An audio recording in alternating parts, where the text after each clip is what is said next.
ಕೂಡ ಮೌನ ಮುರಿದಂತಹ ಶೃಂಗೇರಿ ಕಿರಿಯ ಜಗದ್ಗುರುಗಳು ಅಯೋಧ್ಯೆ ರಾಮ ಮಂದಿರ ವಿಚಾರದಲ್ಲಿ ಮೊದಲ ಪ್ರತಿಕ್ರಿಯೆಯನ್ನು ಕೊಟ್ಟಿದ್ದಾರೆ. ಅಪಪ್ರಚಾರದ ವಿರುದ್ಧ ತೀವ್ರ ಅಸಮಾಧಾನವನ್ನ ಹೊರಹಾಕಿದಂತಹ ಸ್ವಾಮೀಜಿಗಳು ಕಿರಿಯ ಜಗದ್ಗುರು ವಿಧುಶೇಖರ ಭಾರತಿ ಸ್ವಾಮೀಜಿಯವರು ಮೊದಲ ಬಾರಿಗೆ ಮೌನವನ್ನ ಮುರಿದಿದ್ದಾರೆ. ಆರೋಪಗಳು ಕೇಳಿ ಬಂದಿತ್ತು. ಆರೋಪಗಳಿಗೆ ಸಂಬಂಧಪಟ್ಟಂತೆ ಮೊದಲ ಪ್ರತಿಕ್ರಿಯೆಯನ್ನ ಕೊಟ್ಟಿದ್ದಾರೆ. ಅಪಪ್ರಚಾರಗಳನ್ನ ಮಾಡಲಾಗಿತ್ತು, ಅದರ ವಿರುದ್ಧ ತೀವ್ರ ಅಸಮಾಧಾನವನ್ನ ವ್ಯಕ್ತಪಡಿಸಿದ್ದಾರೆ. ಸುಮಾರು ದಿವಸಗಳಿಂದ ಅನೇಕ ಕಡೆಗಳಲ್ಲಿ ನಮ್ಮ ಗುರುಗಳ ಚಿತ್ರ ಹಾಕೋದು, ಗುರುಗಳದೊಂದು ಚಿತ್ರ ಹಾಕ್ಬಿಡೋದು, ಎಲ್ಲ ಕಡೆನೂ ಹಾಕ್ಬಿಟ್ಟು ಇವರು ಅಯೋಧ್ಯೆಯಲ್ಲಿ ನಡೀತಿರೋದನ್ನು ಇವರು ವಿರೋಧ ಮಾಡ್ತಾ ಇದ್ದಾರೆ, ವಿರೋಧ ಮಾಡ್ತಾ ಇದ್ದಾರೆ. ಎಲ್ಲಿ ವಿರೋಧ ಮಾಡಿದ್ದಾರೆ, ಏನು ಆಗಿದೆ, ಎಲ್ಲಾದ್ರೂ ಆ ಥರ ಹೇಳಿದ್ದೆ ಎಲ್ಲಾದ್ರೂ ಇದೆಯಾ? ಈಗ ವಾಸ್ತವವಾಗಿ ಗುರುಗಳ ದರ್ಶನವನ್ನು ಮಾಡುವುದು, ಸ್ವಲ್ಪ ಹೊತ್ತಾದರೂ ಗುರುಗಳ ದರ್ಶನ ಮಾಡುವುದು, ದರ್ಶನ ಸಿಗುವುದೇ ಇವಾಗ ಎಷ್ಟು ದುರ್ಲಭ ಆಗಿದೆ, ಎಷ್ಟು ಕಷ್ಟ ಆಗಿದೆ ಅನ್ನೋದು ಎಲ್ಲರಿಗೂ ಸಹ ಗೊತ್ತಿದೆ, ಎಲ್ಲ ಭಕ್ತರಿಗೂ ಸಹ ಗೊತ್ತಿರುವಂತಹ ವಿಷಯ. ಇಂತಹದ್ರಲ್ಲಿ ಅವರು ಇದನ್ನು ವಿರೋಧ ಮಾಡ್ತಾ ಇದ್ದಾರೆ. ಬೇರೆಯವರು ಅವರವರ ಅಭಿಪ್ರಾಯಗಳು ಏನೇನೋ ಹೇಳಿರ್ಬೋದು, ಅದೇನು ಬೇಕಾದರೂ ಇರ್ಬೋದು, ಅದರ ಬಗ್ಗೆ ನಾವು ಮಾತಾಡೋಕ್ಕಾಗುವುದಿಲ್ಲ. ಆದರೆ ಗುರುಗಳು, ನಮ್ಮ ಗುರುಗಳು ಅವರ ಒಂದು ಚಿತ್ರವನ್ನು ಹಾಕುವುದು ಎಲ್ಲ ಕಡೆ ತುಂಬಾ ಜನ ನೋಡಿರಬಹುದು. ಅದು ನೀವೇ ನಾನು ತನಕನೇ ಬಂದಿದೆ ಅಂತಂದ್ರೆ ನಿಮಗೆಲ್ಲರಿಗೂ ಗೊತ್ತಿಲ್ಲ ಅಂತ ನಾವು ಅದು ಹೇಳಲಿಕ್ಕೆ ಸಾಧ್ಯವೇ ಇಲ್ಲ. ನನ್ನವರೆಗೂ ಬಂದಿದೆ ಅಂತಂದ್ರೆ ನಿಮಗೆಲ್ಲರಿಗೂ ಅದು ಖಂಡಿತ ಗೊತ್ತೇ ಇರುತ್ತೆ. ಈ ರೀತಿಯಾಗಿ ಅದೇ ಈಗ ಹೇಳಿದಂತಹ ಕಥೆನೇ, ಈಗ ಇಷ್ಟೊತ್ತು ಏನು ಕಥೆ ಹೇಳಿದೀವೋ ಇದು ಹೇಳಿದ ಮೇಲೆ ನಮಗೆ ಈ ವಿಷಯ ಜ್ಞಾಪಕ ಬಂತು. ಇದು ಸಹ ಅದೇ ರೀತಿಯಾದಂತಹ ಒಂದು ಕಥೆ. ಎಲ್ಲ ಕಡೆ ಪ್ರತಿಯೊಂದು ಕಡೆ ಅವರಿಗೆ ಹಾಕುವುದು, ಅವರಿಗೆ ಏನು ಗೊತ್ತೇ, ಆ ಹಾಕುವವನು ಎಲ್ಲೋ ಕೂತಿದ್ದಾನೆ, ಅವನಿಗೆ ಇಲ್ಲಿ ಏನು ನಡೀತಾ ಇದೆ, ಇವರು ಯಾರು, ಇವರು ಏನು ಹೇಳಿದ್ದಾರೆ ಏನು ಗೊತ್ತಿಲ್ಲ. ಒಟ್ಟು ಏನೋ ಒಂದು ಯಾರೋ ಹೇಳಿದ್ದನ್ನು ಹಾಗೆ ಕೇಳ್ಕೊಳ್ಳುವುದು, ಅದಕ್ಕೆ ಇನ್ನೇನೋ ಒಂದಿಷ್ಟು ಸೇರಿಸುವುದು, ಅದನ್ನು ಹಾಗೆ ಪ್ರಚಾರ ಮಾಡುವುದು.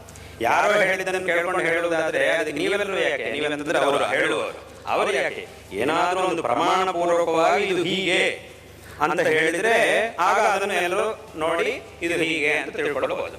ಸುಮ್ಮನೆ ಯಾರ್ಯಾರು ಹೇಳಿದ್ದನ್ನು ನಾವು ಹೇಳುವುದಾದ್ರೆ ಅದು ತುಂಬಾ ದೊಡ್ಡ ಅಪರಾಧ ಆಗುತ್ತೆ. ಈಗ ನಡೀತಾ ಇರುವುದು ಹಾಗೆ.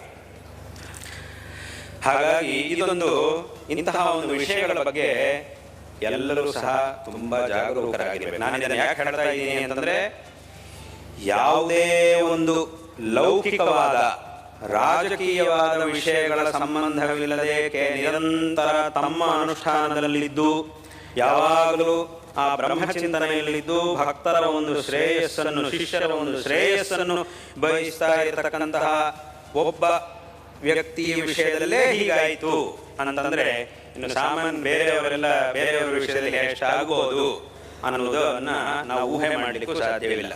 ಆದ್ದರಿಂದ ಈ ರೀತಿಯಾದಂತಹ ವಿಷಯಗಳಿಂದ ಎಲ್ಲರೂ ಸಹ ಜಾಗರೂಕರಾಗಿರಬೇಕು. ಇಂತಹ ಒಂದು ವಿಷಯವನ್ನ ಈ ಸಂದರ್ಭದಲ್ಲಿ ಇಲ್ಲಿ ನಾವು ಹೇಳ ಬಯಸ್ತಾ ಇದ್ದೇವೆ. ಆದ್ದರಿಂದ ಈ ರೀತಿಯಾಗಿ ಈ ಹೇಳುವವರು ಒಂದು ವಿಷಯವನ್ನು ಹೇಳ್ತಾ ಇದ್ದೀವಿ ಅಂತಂದ್ರೆ ಅದಕ್ಕೆ ಏನು ಪ್ರಮಾಣ ಇದೆ ಅನ್ನೋದನ್ನು ನಾವು ತೋರಿಸ್ಬೇಕು. ಆ ಹೇಳುವವರು ಏನು ಪ್ರಮಾಣ ಇದೆ ನಿಮ್ಮ ಹತ್ರ ಅದು ತೋರಿಸಿ ಅಂತ ಒಂದಾ ಪ್ರಮಾಣವನ್ನಾದರೂ ತೋರಿಸಿ. ಅದೇ ನಮ್ಮ ಒಬ್ರು ಪಂಡಿತರೊಬ್ಬರು ಬರ್ತಾ ಇರ್ತಾರೆ, ಅವರು ತಮಾಷೆಗೆ ಒಂದು ಹೇಳ್ತಾ ಇದ್ರು ಏನು ಅಂತಂದ್ರೆ, ನೋಡಪ್ಪ ನಿನ್ನ ತಂದೆಯನ್ನಾದ್ರೂ ತೋರಿಸು, ಶ್ರಾದ್ದವನ್ನಾದ್ರೂ ಮಾಡು, ಎರಡೂ ಮಾಡುವುದಿಲ್ಲ ಅಂತಂದ್ರೆ ಅದು ಸಾಧ್ಯವಿಲ್ಲ. ಒಂದಾ ನಿಮ್ಮ ತಂದೆ ಎಲ್ಲಿದ್ದಾರೆ ಅದನ್ನಾದ್ರೂ ತೋರಿಸು, ಇಲ್ಲ ಅಂದ್ರೆ ವರ್ಷ ಶ್ರಾದ್ದ ಆದ್ರೂ ಮಾಡು. ಎರಡು ಮಾಡ, ನಮ್ಮ ತಂದೆಯನ್ನು ನಾನು ತೋರಿಸುವುದಿಲ್ಲ, ನಮ್ಮ ಶ್ರಾದ್ದನೂ ಮಾಡಲ್ಲ ಅಂತಂದ್ರೆ ಎರಡರಲ್ಲಿ ಯಾವುದೋ ಒಂದು ಆಗಲೇಬೇಕು. ಹಾಗೆ ಇಲ್ಲೂ ಸಹ ಅದ ಪಿತರಮ್ಮ ದರ್ಶಯ ಶ್ರಾದ್ದಮ್ಮ ಗುರು ಅಂತ ಅವ್ರು ಹೇಳ್ತಾ ಇದ್ರು. ಅದೇ ರೀತಿಯಾಗಿ ಒಂದು ವಿಷಯವನ್ನು ನಾವು ಹೇಳ್ತಾ ಇದ್ದೀವಿ ಅಂತಂದ್ರೆ ಅದಕ್ಕೆ ಪ್ರಮಾಣವನ್ನಾದ್ರೂ ತೋರಿಸ್ಬೇಕು, ಇಲ್ಲ ಅಂತಂದ್ರೆ ಸುಮ್ಮನೆ ಆದ್ರೂ ಇರಬೇಕು. ಅದು ಮಾಡುವುದಿಲ್ಲ, ಪ್ರಮಾಣವನ್ನು ತೋರಿಸಿ ಅಂತಂದ್ರೆ ಅದು ತೋರಿಸುವುದಿಲ್ಲ. ಪ್ರಮಾಣವಿಲ್ಲದೆ ನಾವು ಹೇಳ್ತೀವಿ ಅಂತಂದ್ರೆ ಹಾಗಿದ್ರೆ ಈ ಮೇಲೆ ಯಾರು ಅದರ ಮೇಲೆ ವಿಶ್ವಾಸ ಇಟ್ಕೊಳ್ಳಲಿಕ್ಕೆ ಸಾಧ್ಯ ಆಗುತ್ತೆ, ಯಾರು ಅದನ್ನು ನಾವು ನಂಬಲಿಕ್ಕೆ ಸಾಧ್ಯ ಆಗುತ್ತೆ? ಹಾಗಾಗಿ ಅಂದ್ರೆ ನಾವು ಇದನ್ನು ಹೇಳ್ತಾ ಇರುವುದು ಇಂಥವರ ಬಗ್ಗೆನೇ ಹೀಗೆ ನಡೆಯುತ್ತೆ ಅಂತಂದ್ರೆ ಬೇರೆ ಸಾಮಾನ್ಯ ಜನರ ಬಗ್ಗೆ ಈ ತರ ಬಂದಾಗ ಅವರು ಎಷ್ಟು ಕಷ್ಟವನ್ನು ಎದುರಿಸಬೇಕಾಗಿ ಬರುತ್ತೆ ಅನ್ನೋದನ್ನು ನಾವು ತಿಳ್ಕೊಂಡ್ರೆ ಅದು ನಮಗೆ ತುಂಬಾ ದುಃಖ ಆಗುತ್ತೆ. ಆದ್ದರಿಂದ ಈ ರೀತಿ ಪ್ರಸಂಗ ಇದನ್ನು ಹೇಳ್ತಾ ಇದ್ದೀವಿ. ಹಾಗಾಗಿ ಇಂತಹ ಒಂದು ವಿಷಯಗಳ ಬಗ್ಗೆ ಎಲ್ಲರೂ ಸಹ ಜಾಗರೂಕರಾಗಿರಬೇಕು. ಮತ್ತೆ ಇವತ್ತಿನ ದಿವಸ ನಾನು ಏನು ಹೇಳಿದೀನೋ ಅದನ್ನು ಬೇಕಾದ್ರೆ ಎಲ್ಲರೂ ಎಲ್ಲ ಕಡೆ ಹೇಳ್ಬೋದು, ಎಲ್ಲ ಕಡೆ ಹೇಳಿದ್ದಾನೆ. ನಾನು ಇವತ್ತಿನ ದಿವಸ ಈ ರೀತಿಯಾಗಿ ಹೇಳಿದ್ದೀನಿ, ಇಂತಹ ದಿವಸ ಇವತ್ತಿನ ದಿವಸ ಇವರು ಈಗ ಹೇಳಿದ್ದಾರೆ ಅನ್ನೋದನ್ನು ಎಲ್ಲರಿಗೂ ಹೋಗಿ ಹೇಳಿದ್ದೇನೆ. ಇದರೊಳಗೆ ರಹಸ್ಯ ಏನೂ ಇಲ್ಲ, ಗೂಢವಾದ ವಿಷಯ ಏನೂ ಇಲ್ಲ. ಗಂಭೀರವಾದ ವಿಷಯ ಉಂಟು, ಗಾಂಭೀರ್ಯ ಉಂಟು. ಅದು ರಹಸ್ಯವಾಗಿ ಇಡಬೇಕಂತಹ ವಿಷಯ ಏನಲ್ಲ. ಇದನ್ನು ಎಲ್ಲ ಕಡೆಗೂ ಹೇಳಿ, ಅದೇ ನನಗೆ ಬೇಕಾಗಿರುವುದು. ಎಲ್ಲರೂ ಜಾಗರೂಕರಾಗಿರಬೇಕು, ಎಲ್ಲರೂ ಯಾರಿಗೂ ತೊಂದರೆ ಆಗಬಾರದು. ಇದರಿಂದ ಇಷ್ಟೆಲ್ಲ ಆಗಿರುವುದರಿಂದ ಅದರಿಂದ ಗುರುಗಳಿಗೆ ಏನು ತೊಂದರೆ ಆಗುತ್ತೆ ಅಂದರೆ ಏನು ತೊಂದರೆ ಆಗುದಿಲ್ಲ. ಯಾರಿಂದಲೂ ಅವರಿಗೆ ನಾವು ಈ ಪ್ರಪಂಚದಲ್ಲಿ ಯಾರಿಂದಲೂ ಗುರುಗಳಿಗೆ ತೊಂದರೆ ಅನ್ನೋದು ಆಗುವುದೇ ಇಲ್ಲ. ಅವರು ಸ್ಥಿತಪ್ರಜ್ಞರಾಗಿರತಕ್ಕಂಥವರು, ಸ್ಥಿತಪ್ರಜ್ಞರಿಗೆ ಯಾರಿಂದಲೂ ಸಹ ಯಾವುದೇ ತೊಂದರೆ ಇರಲ್ಲ, ಆಗುವುದಿಲ್ಲ. ಆದರೆ ಅದನ್ನು ಅಂಥವರಿಗೆ ತೊಂದರೆ ಮಾಡಲಿಕ್ಕೆ ಹೋದರೆ, ಯಾರು ಮಾಡ್ಲಿಕ್ಕೆ ಹೋಗಿದಾನೋ ಅವನು ಪಾಪಿ ಆಗಬೇಕಾಗುತ್ತೆ, ಪಾಪಕ್ಕೆ ಭಾಜನ ಆಗಬೇಕಾಗುತ್ತೆ.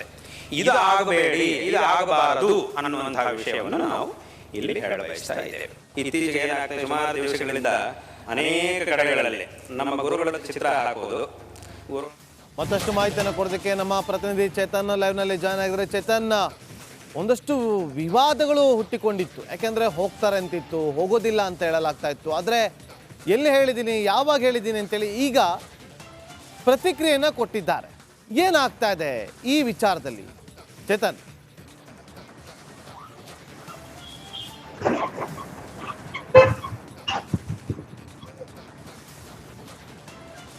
ಚೇತನನ ಧ್ವನಿ ಕೇಳಿಸ್ತಾ ಇದ್ರೆ ಈ ಒಂದು ವಿಚಾರದಲ್ಲಿ ಏನು ಬೆಳವಣಿಗೆ ಆಗ್ತಾ ಇದೆ ಈಗ?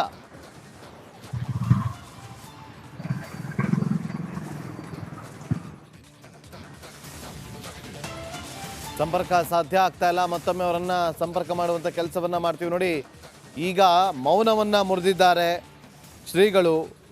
ಎಲ್ಲಿ ಹೇಳಿದ್ದೆ, ಎಲ್ಲಿ ವಿರೋಧ ಮಾಡಿದ್ದಾರೆ, ಎಲ್ಲಾದರೂ ಹೇಳಿದ್ದಿದ್ಯಾ ಗುರುಗಳ ಚಿತ್ರ ಹಾಕೋದು, ರಾಮ ಮಂದಿರ ವಿರೋಧ ಅನ್ನೋದು, ಗುರುಗಳ ದರ್ಶನ ಸಿಗೋದು ಈಗ ಎಷ್ಟು ಕಷ್ಟ ಆಗಿದೆ, ಈ ರೀತಿಯಾಗಿ ಅವರು ಹೇಳಿಕೆಯನ್ನು ಕೊಟ್ಟು ಅಸಮಾಧಾನವನ್ನು ಹೊರಹಾಕಿದ್ದಾರೆ. ಶ್ರೀಗಳು ಹೋಗೋದಿಲ್ಲ ಜಗದ್ಗುರುಗಳು ಅಂತ ಹೇಳಿ, ಅವರ ಪರವಾಗಿ ಬೇರೆಯವರು ಹೋಗ್ತಾರೆ ಅಂತ ಹೇಳಿ ಒಂದಷ್ಟು ಚರ್ಚೆಗಳಾಗ್ತಾ ಇತ್ತು. ಆದರೆ ಕೊನೆಗೂ ಕೂಡ ಮೌನವನ್ನು ಮುರಿದಂತಹ ಶೃಂಗೇರಿ ಕಿರಿಯ ಜಗದ್ಗುರುಗಳು ವಿಧುಶೇಖರ ಭಾರತೀ ಸ್ವಾಮೀಜಿಯವರು ಮೊದಲ ಬಾರಿಗೆ ಮೌನವನ್ನು ಮುರಿದಿದ್ದಾರೆ. ಅವರ ಹೇಳಿಕೆಯಲ್ಲಿ ಗಮನಿಸ್ತಾ ಇದ್ವಿ, ಎಲ್ಲಾದರೂ ಹೇಳಿದ್ದಿದ್ಯಾ ಅಂತೇಳಿ. ಮತ್ತೆ ನಮ್ಮ ಪ್ರತಿನಿಧಿ ಚೇತನ್ ಸಂಪರ್ಕಕ್ಕೆ ಸಿಕ್ಕಿದ್ದಾರೆ. ಚೇತನ್, ಕೊನೆಗೂ ಕೂಡ ಮೌನವನ್ನ ಮುರಿದಿದ್ದಾರೆ. ಏನಾಗ್ತಾ ಇದೆ ಈ ವಿಚಾರದಲ್ಲಿ ಬೆಳವಣಿಗೆ ಚೇತನ್? ನಾಗೇಂದ್ರ ಬಾಬು, ಒಂದೆಡೆ ರಾಮ ಮಂದಿರ ಪ್ರಾಣ ಪ್ರತಿಷ್ಠಾಪನಾ ಸಂದರ್ಭದಲ್ಲಿ ಹಿಂದೆ ಸಾಕಷ್ಟು ಕೂಡ ಅಪಪ್ರಚಾರಗಳು ಕೂಡ ಕೇಳಿ ಬಂದಿತ್ತು. ಅದು ಶೃಂಗೇರಿ ಮಠದ ವಿರುದ್ಧವಾಗಿಯೂ ಕೂಡ ಕೇಳಿ ಬಂದಿತ್ತು. ಆದ್ರೆ ಸಾಕಷ್ಟು ಬಾರಿ ಕೂಡ ಅವರೊಂದು ಪತ್ರಗಳ ಮೂಲಕ ಮತ್ತೊಂದು ಕೆಲವೊಂದು ಸ್ಟೇಟ್ಮೆಂಟ್ ಗಳನ್ನ ಕೊಟ್ಟಿದ್ರು. ಯಾವುದೇ ಕಾರಣಕ್ಕೂ ನಾವು ವಿರೋಧ ಮಾಡ್ತಾ ಇಲ್ಲ ಅನ್ನುವಂತ ಮಾತನ್ನು ಕೂಡ ಹೇಳಿದ್ರು. ಆದ್ರೆ ಈಗ ಏನು ರಾಮ ಪ್ರತಿಷ್ಠಾಪನೆ ಸಂದರ್ಭದಲ್ಲಿ ಈಗ ಒಂದು ಏನು ಕಿರಿಯ ಶ್ರೀಗಳು ಏನಿದ್ದಾರೆ ವಿಧುಶೇಖರ ಭಾರತಿಯವರೊಂದು ಮೌನವನ್ನ ಮುರಿದಿರುವಂತದ್ದು, ಜಗದ್ಗುರುಗಳು ಕೂಡ ಎಲ್ಲೂ ಕೂಡ ಹೇಳಿಲ್ಲ. ಆದ್ರೆ ಕೆಲವರು ಅಪಪ್ರಚಾರವನ್ನು ಕೂಡ ಮಾಡಿದ್ದಾರೆ. ಯಾರ್ದೋ ಮಾತನ್ನ ಕೇಳಿ ಯಾರೋ ಎಲ್ಲೋ ಮಾಡುವಂಥದ್ದು, ಮತ್ತೆ ಅದಕ್ಕೆ ಒಂದು ಸೇರಿಸಿ ಕೂಡ ಕೆಲವೊಂದು ಅಪಪ್ರಚಾರಗಳನ್ನು ಕೂಡ ಮಾಡ್ತಾ ಇದ್ದಾರೆ. ಇದೊಂದು ದೊಡ್ಡ ಅಪರಾಧ ಅನ್ನುವಂತ ಮಾತನ್ನು ಕೂಡ ಹೇಳಿರುವಂತದ್ದು. ಅಂದ್ರೆ ಜಗದ್ಗುರುಗಳು ಕೇವಲವಾಗಿ ಏನು ಮಠದಲ್ಲಿ ಈಗ ಭಕ್ತರಿಗೆ ಸಿಗೋದು ಕೂಡ ಅಪರೂಪ. ಅಂದ್ರೆ ಹಿರಿಯ ಜಗದ್ಗುರುಗಳು ಏನಿದ್ದಾರೆ ಭಾರತೀ ತೀರ್ಥ ಸ್ವಾಮೀಜಿಯವರು, ಅವ್ರನ್ನ ಭೇಟಿ ಮಾಡ್ಲಿಕ್ಕೆ ಕೂಡ ಕೆಲವೊಂದು ದಿನಗಳನ್ನೇ ಕೂಡ ಅನುಮತಿ ಕೇಳ್ತಾರೆ. ಆದ್ರೂ ಕೂಡ ಭಕ್ತರಿಗೆ ಕೂಡ ಸಿಗ್ತಾ ಇಲ್ಲ. ಆದ್ರೆ ಈ ರೀತಿಯ ಒಂದು ಪ್ರಾಣ ಪ್ರತಿಷ್ಠಾಪನೆ ಸಂದರ್ಭಕ್ಕೆ ಸಂಬಂಧಪಟ್ಟಂತೆ ಜಗದ್ಗುರುಗಳು ಎಲ್ಲಿ ಮಾತನಾಡಿದ್ದಾರೆ ಇವೆಲ್ಲವೂ ಕೂಡ ಸುಳ್ಳು ಅನ್ನುವಂತ ಮಾತನ್ನು ಕೂಡ ಈಗ ಸದ್ಯಕ್ಕೆ ಕಿರಿಯ ಶ್ರೀಗಳು ಹೇಳಿರುವಂತದ್ದು. ಕೇವಲ ಲೌಕಿಕ ಮತ್ತೆ ಭಕ್ತರ ಬಗ್ಗೆ ನಿರಂತರವಾಗಿ ಚಿಂತನೆ ಮಾಡ್ತಿರುವಂತ ಜಗದ್ಗುರುಗಳ ಬಗ್ಗೆ ಅಪಪ್ರಚಾರ ಮಾಡುವವರ ವಿರುದ್ಧ ಇವತ್ತು ಮೌನವನ್ನು ಕೂಡ ಮುರಿದಿದ್ದಾರೆ ನಾಗೇಂದ್ರ ಬಾಬು. ಚೇತನ್, ಈಗ ನೋಡಿ, ಪ್ರಮುಖವಾದಂಥ ವಿಚಾರ ಅಂತಂದ್ರೆ ನಾವು ಹೋಗೋದಿಲ್ಲ ಅನ್ನೋ ವಿಚಾರ, ಮತ್ತೊಂದು ಕಡೆ ಒಂದು ಪತ್ರಿಕಾ ಪ್ರಕಟಣೆ, ಇದೆಲ್ಲವನ್ನು ಕೂಡ ನೋಡಿದ್ರೆ ಅಂದ್ರೆ ಪಿತೂರಿ ಮಾಡಲಾಗಿತ್ತಾ? ಅವ್ರ ಹೇಳಿಕೆಯಲ್ಲಿ ಆ ಒಂದು ಅರ್ಥ ಏನಾದರೂ ಕಂಡು ಬಂದಿತ್ತಾ ಚೇತನ್? ನಾಗೇಂದ್ರ ಬಾಬು, ಖಂಡಿತವಾಗ್ಲೂ ಈ ಮಠದ ಬಗ್ಗೆ ಅಂದ್ರೆ ಶೃಂಗೇರಿ ಶ್ರೀ ಮಠದ ಬಗ್ಗೆ ಎಲ್ಲೂ ಕೂಡ ಅವರು ನಾವು ಹೋಗೋದಿಲ್ಲ ಅನ್ನುವಂತ ಮಾತನ್ನು ಹೇಳಿಲ್ಲ. ಮತ್ತೆ ವಿರೋಧ ಮಾಡ್ತೀನಿ ಅನ್ನೋ ಮಾತನ್ನು ಕೂಡ ಎಲ್ಲೂ ಕೂಡ ಜಗದ್ಗುರುಗಳಾಗ್ಲಿ ಮತ್ತೆ ಕಿರಿಯ ಶ್ರೀಗಳಿರ್ಬೋದು ಮತ್ತೆ ಶೃಂಗೇರಿ ಮಠಕ್ಕೆ ಸಂಬಂಧಪಟ್ಟಂತೆ ಯಾರೂ ಕೂಡ ಮಾತನಾಡಿರಲಿಲ್ಲ. ಆದ್ರೆ ಎಲ್ಲೋ ಒಂದು ಕಡೆ ಕೆಲವು ವ್ಯಕ್ತಿಗಳು ಇದಕ್ಕಾಗಿಯೇ ಒಂದು ಷಡ್ಯಂತ್ರ ನಡೆಸಿದ್ರ ಅನ್ನೋದು ಕೂಡ ಕೆಲವು ಅನುಮಾನಗಳು ಕೂಡ ಇತ್ತು. ಇದಕ್ಕೆ ಸಂಬಂಧಪಟ್ಟಂತೆ ಏನು ಶ್ರೀಮಠ ಕೂಡ ಕೆಲವೊಂದು ಮಾಹಿತಿಯನ್ನ ಕೂಡ ನೀಡಿತ್ತು. ಅಂದ್ರೆ ಈ ಒಂದು ಕಾರ್ಯಕ್ರಮಕ್ಕೆ ಇಲ್ಲಿನ ಒಂದು ಆಡಳಿತಾಧಿಕಾರಿ ಅಂತ ಗೌರಿಶಂಕರ್ ಅವರು ಕೂಡ ಹೋಗ್ತಾರೆ ಅನ್ನುವಂತ ಮಾತನ್ನ ಹೇಳಿದ್ರು. ಮತ್ತೆ ಗೌರಿಶಂಕರ್ ಅವರು ಏನೋ 22ರಲ್ಲಿ ನಡೆದಂತ ಅಯೋಧ್ಯೆಯಲ್ಲಿ ನಡೆದಂತ ಪ್ರಾಣ ಪ್ರತಿಷ್ಠಾಪನೆ ಸಂದರ್ಭದಲ್ಲೂ ಕೂಡ ಅವರು ಭಾಗಿಯಾದ್ರು. ಅಲ್ಲಿ ಕಾರ್ಯಕ್ರಮದಲ್ಲಿ ಪೂರ್ಣವಾಗಿ ಅವತ್ತಿನ ದಿನ ಅಲ್ಲಿ ಏನು ಚೇತನ್, ಮತ್ತೆ ನಿಮ್ಮನ್ನ ಸಂಪರ್ಕ ಮಾಡ್ತೀವಿ. ನೋಡಿ, ಪ್ರಮುಖವಾಗಿ ಕೊನೆಗೂ ಕೂಡ ಜಗದ್ಗುರುಗಳು ಮೌನವನ್ನ ಮುರಿದಿದ್ದಾರೆ. ಒಂದಷ್ಟು ಬೆಳವಣಿಗೆ ಆಗಿತ್ತು, ಎಲ್ಲರಿಗೂ ಕೂಡ ಗೊತ್ತಿದ್ದಂತಹ ವಿಚಾರ. ಅಯೋಧ್ಯೆ ಶ್ರೀರಾಮ ಮಂದಿರ ಉದ್ಘಾಟನಾ ಕಾರ್ಯಕ್ರಮಕ್ಕೆ ಶ್ರೀ ವಿಧುಶೇಖರ ಭಾರತಿ ಸ್ವಾಮೀಜಿಯವರು ತೆರಳ್ತಾ ಇಲ್ಲ. ಸ್ವಾಮೀಜಿಯವರ ಹಾಗೂ ಮಠದ ಪ್ರತಿನಿಧಿಯಾಗಿ ಶ್ರೀಮಠದ ಆಡಳಿತಾಧಿಕಾರಿ VR ಗೌರಿಶಂಕರ್ ಅವರು ತೆರಳಲಿದ್ದಾರೆ ಅಂತೇಳಿ ಪ್ರಕಟಣೆಯಲ್ಲಿ ತಿಳಿಸಲಾಗಿತ್ತು. ಸುಳ್ಳು ಸುದ್ದಿಗಳಿಗೆ ಕಿವಿಗೊಡಬೇಡಿ, ಸುಳ್ಳು ಸುದ್ದಿಗಳಿಗೆ ಕಿವಿಗೊಡಬಾರ್ದು. ಸ್ವಾಮೀಜಿ ಅವರು ಶ್ರೀರಾಮನ ಶ್ಲೋಕ ಪಠಿಸಿ ಶ್ರೀರಾಮ ಅನುಗ್ರಹ ದೊರೆಯುತ್ತದೆ ಅಂತ ಹೇಳಿದ್ದಾರೆ ಅಂತ ಕೂಡ ಪ್ರಕಟಣೆಯಲ್ಲಿ ತಿಳಿಸಲಾಗಿತ್ತು. ಸೊ ಈ ಎಲ್ಲ ಬೆಳವಣಿಗೆಗಳ ನಡುವೆ ಕೊನೆಗೂ ಕೂಡ ಜಗದ್ಗುರುಗಳು ಮೌನವನ್ನ ಮುರಿದಿದ್ದಾರೆ. ನೋಡಿ, ಅಯೋಧ್ಯೆಯಲ್ಲಿ ರಾಮ ಜನ್ಮಭೂಮಿಯಲ್ಲಿ ರಾಮನ ಪ್ರಾಣ ಪ್ರತಿಷ್ಠಾಪನಾ ಕಾರ್ಯಕ್ರಮಕ್ಕೆ ತೆರಳೋದಿಲ್ಲ, ವಿರೋಧವನ್ನ ಮಾಡ್ತಿದ್ದಾರೆ ಎನ್ನುವ ಚರ್ಚೆಗಳು ಶುರುವಾಗಿತ್ತು. ಎಲ್ಲದಕ್ಕೂ ಕೂಡ ಈಗ ಬ್ರೇಕ್ ಇಟ್ಟಿದ್ದಾರೆ. ದರ್ಶನವನ್ನು ಮಾಡುವುದು, ಸ್ವಲ್ಪ ಹೊತ್ತಾದರೂ ಗುರುಗಳ ದರ್ಶನ ಮಾಡುವುದು, ದರ್ಶನ ಸಿಗುವುದೇ ಇವಾಗ ಎಷ್ಟು ದುರ್ಲಭ ಆಗಿದೆ, ಎಷ್ಟು ಕಷ್ಟ ಆಗಿದೆ ಅನ್ನೋದು ಎಲ್ಲರಿಗೂ ಸಹ ಗೊತ್ತಿದೆ, ಎಲ್ಲ ಭಕ್ತರಿಗೂ ಸಹ ಗೊತ್ತಿರುವಂತಹ ವಿಷಯ. ಇಂತಹದ್ರಲ್ಲಿ ಅವರು ಇದನ್ನು ವಿರೋಧ ಮಾಡ್ತಾ ಇದ್ದಾರೆ. ಬೇರೆಯವರು ಅವರವರ ಅಭಿಪ್ರಾಯಗಳು ಏನೇನೋ ಹೇಳಿರ್ಬೋದು, ಏನು ಬೇಕಾದರೂ ಇರ್ಬೋದು, ಅದರ ಬಗ್ಗೆ ನಾವು ಮಾತಾಡೋಕ್ಕಾಗುವುದಿಲ್ಲ. ಆದರೆ ನಮ್ಮ ಗುರುಗಳು ಅವರ ಒಂದು ಚಿತ್ರವನ್ನು ಹಾಕೋದು ಎಲ್ಲ ಕಡೆ ತುಂಬ ಜನ ನೋಡಿರಬಹುದು. ಅದು ನೀವೇ ನನ್ನ ತನಕನೇ ಬಂದಿದೆ ಅಂತಂದರೆ ನಿಮಗೆಲ್ಲರಿಗೂ ಗೊತ್ತಿಲ್ಲ ಅಂತ ನಾವು ಅದು ಹೇಳಲಿಕ್ಕೆ ಸಾಧ್ಯವೇ ಇಲ್ಲ. ನನ್ನವರೆಗೂ ಬಂದಿದೆ ಅಂತಂದರೆ ನಿಮಗೆಲ್ಲರಿಗೂ ಅದು ಖಂಡಿತ ಗೊತ್ತೇ ಇರುತ್ತೆ. ಈ ರೀತಿಯಾಗಿ ಅದೇ ಈಗ ಹೇಳಿದಂತಹ ಕಥೆನೇ ಈಗ ಆಚಾರ್ಯ ಅವರು ವಿರೋಧಿಸಿದ್ರು, ಲೋಕಾರ್ಪಣೆಗೆ ತೆರಳೋದಿಲ್ಲ, ಅಯೋಧ್ಯೆ ರಾಮ ಮಂದಿರ ಪೂರ್ಣಗೊಂಡಿಲ್ಲ, ಅಪೂರ್ಣವಾಗಿದೆ ಅನ್ನೋ ವಿಚಾರಗಳು ಮುನ್ನೆಲೆಗೆ ಬಂದಿತ್ತು. ಎಲ್ಲ ವಿಚಾರಗಳಿಗೆ ಸಂಬಂಧಪಟ್ಟಂತೆ ಈಗ ಜಗದ್ಗುರುಗಳು ಮೌನವನ್ನ ಮುರಿದಿದ್ದಾರೆ. ಶೃಂಗೇರಿ ಶ್ರೀಗಳು ಎಲ್ಲಿ ಹೇಳಿದೆ, ಯಾರು ಹೇಳಿದ್ದಾರೆ ಅಂತೇಳಿ ಕೊನೆಗೂ ಕೂಡ ಮೌನವನ್ನ ಮುರಿದಿದ್ದಾರೆ. ಅಯೋಧ್ಯೆ ರಾಮ ಮಂದಿರ ವಿಚಾರದಲ್ಲಿ ಅಂತೆ ಕಂತೆಗಳು ಇತ್ತು, ವಿರೋಧಗಳು ಕೂಡ ವ್ಯಕ್ತವಾಗಿತ್ತು. ಸಾಕಷ್ಟು ಜನ ನಾಯಕರು ಕೂಡ ಇದನ್ನು ಪ್ರಸ್ತಾಪ ಮಾಡಿದರು. ಈಗ ನೋಡಿ, ರಾಮ ಮಂದಿರ ಶಂಕುಸ್ಥಾಪನೆ ಕಾರ್ಯಕ್ರಮದ ಬಗ್ಗೆ ಶಂಕರಾಚಾರ್ಯ ಸ್ವಾಮಿ ಅವಿಮುಕ್ತೇಶ್ವರಾನಂದ ಅವರು ಭಾನುವಾರದಂದು ಮಂದಿರವನ್ನು ಅಪೂರ್ಣ ಅಂತ ಹೇಳಿ ಕರೆದಿದ್ರು. ಶಾಸಕರಾಗಿರುವಂಥ ಮಹೇಶ್ ತೆಂಗಿನಕಾಯಿ ಅವರು ಈಗ ನಮ್ಮೊಂದಿಗೆ ಸಂಪರ್ಕದಲ್ಲಿದ್ದಾರೆ. ಮಹೇಶ್ ತೆಂಗಿನಕಾಯಿ ಅವರೇ, ನಿಮ್ಮ ಗಮನಕ್ಕೆ ಬಂದೆ ಅಂತ ಭಾವಿಸ್ತೀವಿ. ಈಗ ಇಲ್ಲಿ ಯಾರು ವಿರೋಧ ಮಾಡಿದ್ದು, ಯಾರೋ ಹೇಳಿದ್ದನ್ನ ಕೇಳೋದು, ಅದಕ್ಕೆ ಇನ್ನಷ್ಟು ತುಪ್ಪ ಸುರಿಯೋದು ಮಾಡಬಾರ್ದು ಅಂತೇಳಿ ಕೊನೆಗೂ ಕೂಡ ಶ್ರೀಗಳು ಮೌನವನ್ನ ಮುರಿದಿದ್ದಾರೆ. ನಿಮ್ಮ ಮೊದಲ ಪ್ರತಿಕ್ರಿಯೆ ಭಾವಿಸ್ತೀವಿ. ನೋಡಿ, ಬಹಳ ಸ್ಪಷ್ಟವಾಗಿದೆ. ಇಡೀ ಜಗತ್ತು, ಇಡೀ ದೇಶದಲ್ಲಿ ಅತಿ ಸಂಭ್ರಮದಿಂದ ಅಯೋಧ್ಯೆಯ ಪ್ರಾಣ ಪ್ರತಿಷ್ಠಾಪನಾ ಕಾರ್ಯಕ್ರಮ ಆಗಿದೆ ಇವತ್ತು. ಸುಮ್ಮನೆ ವಿನಾಕಾರಣ ಯಾವುದೇ ಹೆಸರಿಂದ ಯಾವುದೇ ಫೋಟೋ ದುರ್ಬಳಕೆ ಮಾಡಿಕೊಂಡು ಇಲ್ಲ ಸಲ್ಲದ ಹೇಳಿಕೆಗಳನ್ನು ಕೊಡ್ತಕ್ಕಂಥದನ್ನ ಯಾರು ಹಿಂದ್ಲಿಂತ ಮಾಡುವಂತದ್ದಾಗಿದೆ. ಆದ್ರೆ ಅನೇಕ ಗುರುಗಳು ಹೇಳಿದ್ದಾರೆ, ಎಲ್ಲರೂ ಕೂಡ ಒಪ್ಕೊಂಡಿದ್ದಾರೆ. ನಿನ್ನೆ ಸಾವಿರಾರು ಸಂಖ್ಯೆಯಲ್ಲಿ ಎಲ್ಲ ಜಗದ್ಗುರುಗಳು ಅದರಲ್ಲಿ ಪಾಲ್ಗೊಳ್ಳೋ ಮುಖಾಂತರ ಎಲ್ಲರೂ ಆಶೀರ್ವಾದ ಮಾಡಿದ್ದಾರೆ ಅಲ್ಲೆಲ್ಲಾನು ಕೂಡ. ಈ ರೀತಿಯಾದಂತ ಅವ್ರ ಹೆಸರುಗಳನ್ನು ಹೇಳ್ಕೊಂಡು ದುರ್ಬಳಕೆ ಮಾಡ್ತಕ್ಕಂಥದನ್ನ, ಅವ್ರ ಹೆಸರು ಹೇಳ್ಕೊಂಡು ಅನಾವಶ್ಯಕವಾಗಿ ಗೊಂದಲವನ್ನ ಸೃಷ್ಟಿ ಮಾಡೋದನ್ನ ಯಾರು ಮಾಡಬಾರ್ದು ಅನ್ನೋದು ಆಗ್ರಹ ಮಾಡ್ತೇನೆ. ಈಗಾಗಲೇ ಕಿರಿಯ ಶ್ರೀಗಳು ಕೂಡ ಅದ್ರ ಬಗ್ಗೆ ಸ್ಪಷ್ಟವಾದ ಸ್ಪಷ್ಟೀಕರಣ ಕೊಟ್ಟಿದ್ದಾರೆ. ಇನ್ ಮುಂದಾದ್ರೂ ಆ ತರ ಮಾಡೋರು ಅರ್ಥ ಮಾಡ್ಕೋಬೇಕನ್ನೋಂತ ವಿನಂತಿ. ಅಲ್ಲ, ಈಗ ಅವರು ಸ್ವಾಮೀಜಿಗಳು ನೋಡಿದ್ರೆ ಈ ರೀತಿಯಾಗಿ ಹೇಳ್ತಿದ್ದಾರೆ, ಆದ್ರೆ ಮತ್ತೊಂದು ಕಡೆ ನೋಡಿದ್ರೆ ಅಪೂರ್ಣವಾಗಿತ್ತು ಅನ್ನೋ ಹೇಳಿಕೆಗಳು ಕೂಡ ಕೇಳಿ ಬರ್ತಾ ಇತ್ತು. ಸೊ ಇದೆಲ್ಲವನ್ನ ಕೂಡ ಗಮನಿಸ್ತಾ ಇದ್ರೆ ರಾಮ ಮಂದಿರ ವಿಚಾರದಲ್ಲಿ ಇನ್ನೂ ಕೂಡ ರಾಜಕೀಯ ಮುಂದುವರಿತಾ ಇದೆಯಾ ಅನ್ನೋ ಪ್ರಶ್ನೆಗಳು ಉದ್ಭವ ಆಗುತ್ತೆ. ಮಹೇಶ್ ಅವರೇ, ನೋಡಿ, ಮೊದಲೇನಾಗಿ ರಾಜಕೀಯ ಅನ್ನೋದು ಯಾರು ತರ್ಲಿಕ್ಕೆ ಹೋಗ್ಬಾರ್ದು. ಇದೊಂದು ದೇವತಾ ಕಾರ್ಯ ಆಗಿರ್ತಕ್ಕಂಥದ್ದು. 500 ವರ್ಷಗಳ ನಿರಂತರ ಹೋರಾಟದ ಫಲವಾಗಿ ಇವತ್ತೊಂದು ಒಳ್ಳೆಯ ದಿವಸವನ್ನ ನಾವು ಕಂಡಿದ್ದೇವೆ. ಕೇವಲ ಭಾರತದಲ್ಲ, ಇಡೀ ಜಗತ್ತಿನಲ್ಲಿ ಸಂಭ್ರಮಾಚರಣೆ ಆಗಿದ್ದನ್ನು ನಾವು ನೋಡಿದ್ದೇವೆ. ಇದರಲ್ಲಿ ಮೊಸರಲ್ಲಿ ಕಲ್ಲು ಹುಡುಕ್ತಕ್ಕಂಥ ಕೆಲಸವನ್ನ ಯಾರೂ ಮಾಡಬಾರ್ದು. ಗುರುಗಳ ಸ್ಪಷ್ಟೀಕರಣ ಕೊಟ್ಟಿದ್ದಾರೆ. ಇನ್ನಾದ್ರೂ ಸಂಪರ್ಕ ಕಡಿತ ಆಗಿದೆ. ಮಹೇಶ್ ತೆಂಗಿನಕಾಯಿ ಅವರು ಮಾತಾಡ್ತಾ ಇದ್ರು. ಅಪಪ್ರಚಾರದ ವಿರುದ್ಧ ಜಗದ್ಗುರುಗಳು ಈಗ ಆಕ್ಷೇಪವನ್ನ ವ್ಯಕ್ತಪಡಿಸಿದ್ದಾರೆ. ಇದು ಪೀಠದ ವಿರುದ್ಧ ಅನ್ನುವ ಪ್ರಶ್ನೆಗಳು ಉದ್ಭವ ಆಗ್ತಾ ಇದೆ.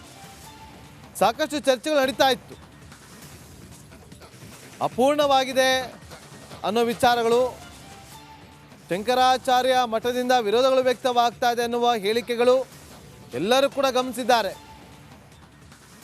ಈಗ ಕೊನೆಗೂ ಕೂಡ ಶ್ರೀಗಳು ಮೌನ ಮುರಿದಿದ್ದಾರೆ.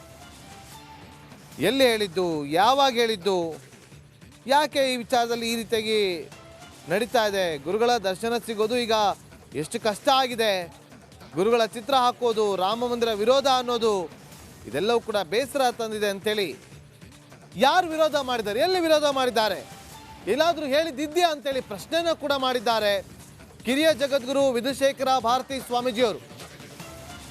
ಅಪಪ್ರಚಾರದ ವಿರುದ್ಧ ತೀವ್ರ ಅಸಮಾಧಾನವನ್ನು ವ್ಯಕ್ತಪಡಿಸಿದ್ದಾರೆ. ಅಯೋಧ್ಯೆ ರಾಮ ಮಂದಿರ ವಿಚಾರದಲ್ಲಿ ಮೊದಲ ಬಾರಿಗೆ ಪ್ರತಿಕ್ರಿಯೆಯನ್ನು ಕೊಡುವ ಮೂಲಕ ಮೌನ ಮುರಿದಿದ್ದಾರೆ ವಿಧುಶೇಖರ ಭಾರತಿ ಸ್ವಾಮೀಜಿಯವರು.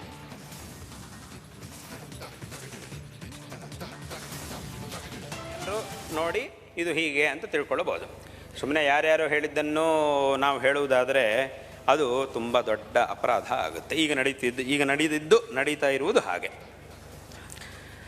ಹಾಗಾಗಿ ಇಂತಹ ಒಂದು ವಿಷಯಗಳ ಬಗ್ಗೆ ಎಲ್ಲರೂ ಸಹ ತುಂಬ ಜಾಗರೂಕರಾಗಿರ್ಬೇಕು. ನಾನು ಇದನ್ನು ಯಾಕೆ ಹೇಳ್ತಾ ಇದ್ದೀನಿ ಅಂತಂದರೆ, ಯಾವುದೇ ಒಂದು ಲೌಕಿಕವಾದ ರಾಜಕೀಯವಾದ ವಿಷಯಗಳ ಸಂಬಂಧವಿಲ್ಲದೆ ನಿರಂತರ ತಮ್ಮ ಅನುಷ್ಠಾನದಲ್ಲಿದ್ದು ಯಾವಾಗಲೂ ಆ ಬ್ರಹ್ಮಚಿಂತನೆಯಲ್ಲಿದ್ದು ಭಕ್ತರ ಒಂದು ಶ್ರೇಯಸ್ಸನ್ನು, ಶಿಷ್ಯರ ಒಂದು ಶ್ರೇಯಸ್ಸನ್ನು ಬಯಸ್ತಾ ಇರತಕ್ಕಂತಹ ಒಬ್ಬ ವ್ಯಕ್ತಿಯ ವಿಷಯದಲ್ಲೇ ಹೀಗಾಯಿತು ಅಂತಂದರೆ ಇನ್ನು ಸಾಮಾನ್ಯ ಬೇರೆಯವರ ವಿಷಯದಲ್ಲಿ ಎಷ್ಟಾಗಬಹುದು ಅನ್ನೋದನ್ನು ನಾವು ಊಹೆ ಮಾಡಲಿಕ್ಕೂ ಸಾಧ್ಯವಿಲ್ಲ. ಆದ್ದರಿಂದ ಈ ರೀತಿಯಂತಹ